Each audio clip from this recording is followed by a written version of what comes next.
முதல்ல அவனை ஸ்கூலில் சேர்க்கும்போது எனக்கு ஒரு மாதிரி எப்படி நீங்க அப்படின்னு இருந்தது. இப்போ அந்த மாதிரி தான் நம்ம குழந்தை வந்து உலகத்தில் ஒரு கால் எடுத்து வைக்கும்போது ஒரு ஒரு நர்வஸ்னஸ் இருக்கும். பக்கத்தில் கிரீன் பார்க்கில் என்னுடைய முதல் படத்தோட ஆடியோ லான்ச் நடந்தது. ஸோ ஒரு மாதிரி ரொம்ப படப்படன்னு இருந்தேன் நான். இப்போ அதை விட பல மடங்கு படப்படன்னு இருக்கேன். பட் ஆனால் ரொம்ப சந்தோஷமா இருக்கேன். என் படம் நான் கூட ஏதாவது பேசுவேன். நான் பெற்ற பிள்ளை பற்றி என்ன பேசுன்னு தெரியல. 2019 எனக்கு கதை சொன்னார். அப்போ நான் வந்து வளரலை, என்னை தனியாக விடாது அப்படின்னு நான் வந்து என்ன சொன்னேன்.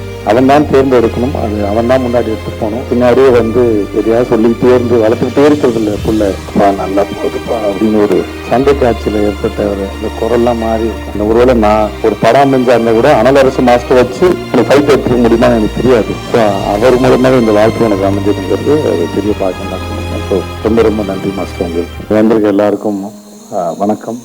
என் படம் நான் கூட ஏதாவது பேசுவேன். நான் பெற்ற பிள்ளை பற்றி என்ன பேசுன்னு தெரியல.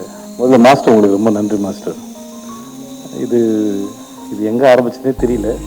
2019 எனக்கு கதை சொன்னார். அப்போது பண்பாக இருந்தது. அப்புறம் அது நடக்காமல் போயிடுச்சு. அப்புறம் ஒரு ஃப்ளைட்டில் மும்பையிலேருந்து வரும்போது 2 பேர் எதாச்சும் சந்தித்து பேச ஆரம்பித்தோம். அம்மாவுக்கு சந்திச்சதுனால நான் என் குடும்ப புகைப்படங்கள்லாம் அவர் காமிச்சிருந்தேன். அவர் ஃபேமிலி ஃபோட்டோவில் நாங்கள் பார்த்துருந்தோம். அப்புறம் ஜவான் ஷூட்டில் அவனை பார்த்தாப்புல. மகாராஜில் எனக்காக வந்து ஒர்க் பண்ணி கொடுங்கன்னு எந்த இடத்துல அவனுக்கு பிடிச்சதுன்னு தெரியல. எனக்கு கதை சொல்லும்போது கதை ரொம்ப நல்லா இருந்தது. சரி, என் வீட்லேயும் ஒரு அந்த வயசில் ஒரு பையன் இருக்கானே, இவர் சொல்லவே இல்லையே அப்படின்னு நினச்சேன். சரி ஓகே அப்படின்னு விட்டு நான் அப்புறம் செட்டில் வச்சு தான் சொன்னார். கரெக்டாக இருப்பான்னு நினைக்கிறேன்னு. எனக்கு ஒரு மாதிரி சந்தோஷமும் இருந்தது, ஆனால் பயமும் இருந்தது. ஏன்னா அது அவன் எப்படி பண்ண போகிறானோ இல்லை.